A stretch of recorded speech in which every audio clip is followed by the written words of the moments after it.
ডুয়ার্স ট্রিপের 4 নম্বর এপিসোডে তোমাদের সবাইকে স্বাগত।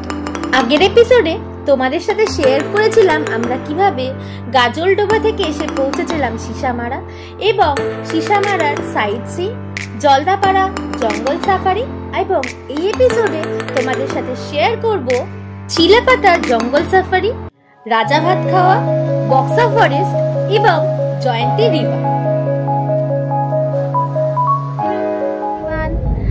আজকে সকালবেলা আমরা বেরিয়েছিলাম জঙ্গল সাফারি করতে জলদাপাড়া। এখন আমরা একটু ব্রেকফাস্ট করে নিয়ে বেরোচ্ছি চিলাপাতা জঙ্গল হয়ে বক্সা ফরেস্টের দিকে। তো চলো আমার সাথে দেখা যাক বক্সা ফরেস্টে কি আমরা দেখতে পাই।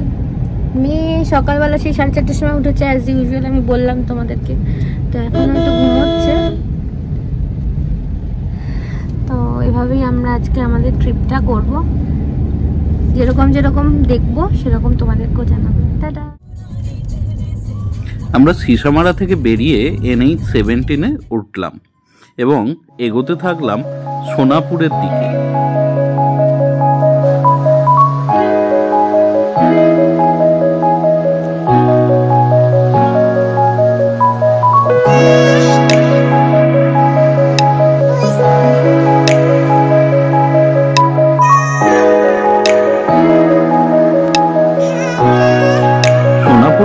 বাদিকে গিয়ে আমরা মোটামুটি ঘন্টাখানেকের মধ্যে পৌঁছে গেলাম চিলাপাতা জঙ্গলে।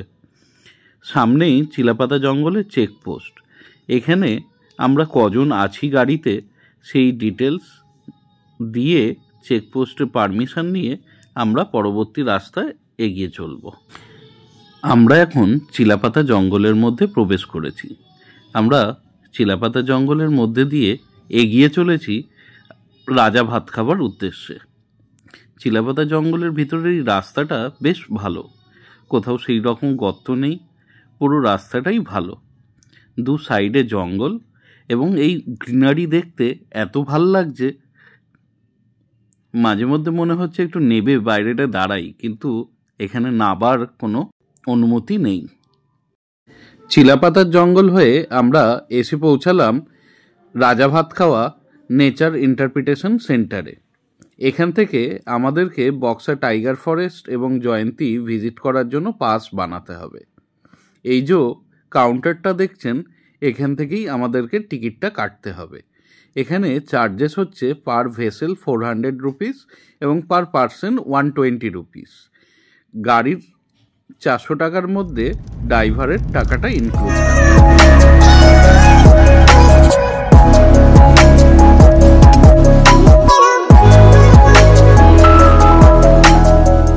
রাজা ভাত খাওয়া নেচার ইন্টারপ্রিটেশন সেন্টার থেকে পাস সংগ্রহ করে আমরা এসে পৌঁছালাম বক্সা টাইগার ফরেস্টের চেকপোস্টে। এখানে সেই পাস আমাদেরকে দেখিয়ে তবে অ্যালাউ করবে সামনের দিকে এগিয়ে যেতে।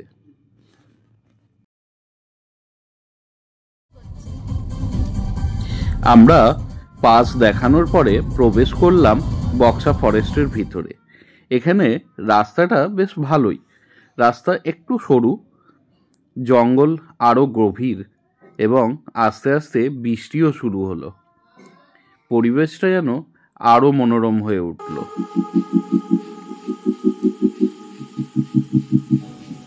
এই রাস্তাটা দিয়ে সোজা গেলে হচ্ছে আমরা বক্সা ফরেস্টের দিকে এগিয়ে যাব এবং আমরা ডান দিক নিলাম হচ্ছে জয়ন্তী রিভার ক্রসিংয়ের দিকে।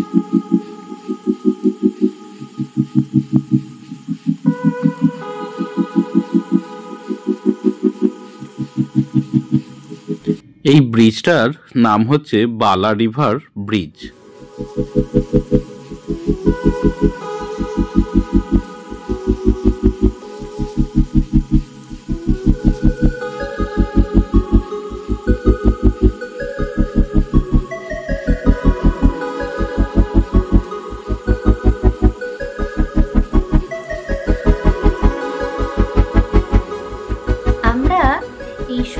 পরিবেশটা উপভোগ করতে করতে এসে পৌঁছালাম জয়ন্তী রিভার পয়েন্টের একদম। বৃষ্টি পড়ার কারণে জিপ সাফারি বন্ধ ছিল, তাই আমরা ভাবলাম একটু লাঞ্চ করে নিই, কারণ টাইমটা অনেক হয়ে গিয়েছিল। Welcome to Riverview Hotel.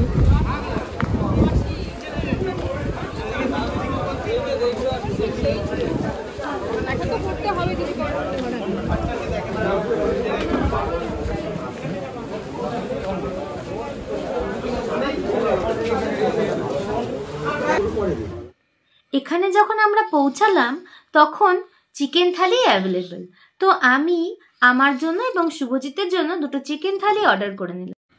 মেয়ের খাবারটা অর্কিড হোমস্টে থেকেই বানিয়ে এনেছিলাম। চিকেন থালি 200 টাকা করে পড়েছিল। কোয়ান্টিটি এবং কোয়ালিটি ওয়াইজ থালিটা খুবই ভালো ছিল। মেয়ে সারাটা রাস্তা ঘুমাতে এসেছে, তাই এখানে এসে পুরো এনার্জিতে দুষ্টুমি শুরু করে দিয়েছে।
রাস্তার মতন, দু সাইডে জঙ্গল, এবং আমরা যত সামনের দিকে এগোচ্ছি ততই ওপরের দিকে উঠতে থাকছি।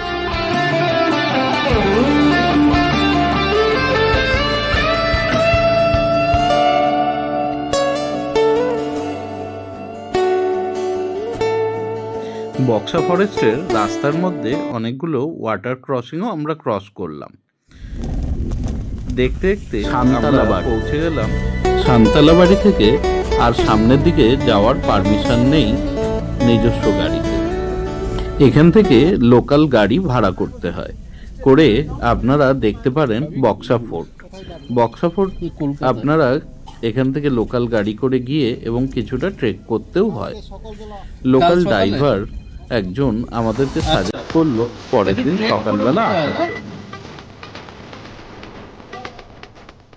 আমরা গাড়ি ঘুরিয়ে আবার সিসামারার উদ্দেশ্যে রওনা দিই।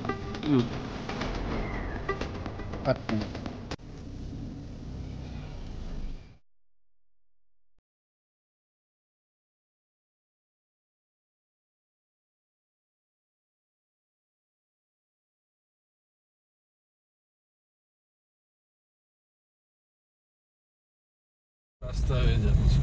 চিলাপাতা পৌঁছাতে পৌঁছাতেই আমাদের সন্ধে হয়ে গিয়েছিল এবং এখানে সন্ধে মানে যেন মনে হচ্ছে কত রাত্রির হয়ে গেছে। একটু ভয় নিয়েই আমরা এগোতে থাকলাম সিসামারার উদ্দেশ্যে। নেক্সট এপিসোডে তোমাদের সাথে শেয়ার করব ভুটান ট্যুরের ডিটেলস।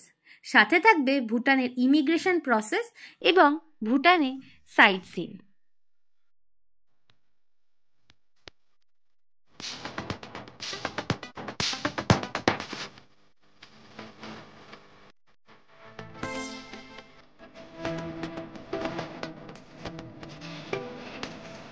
যদি আজকের এপিসোডটা ভালো লেগে থাকে তাহলে প্লিজ একটা লাইক, একটা সাবস্ক্রাইব করে দিও। Thank you.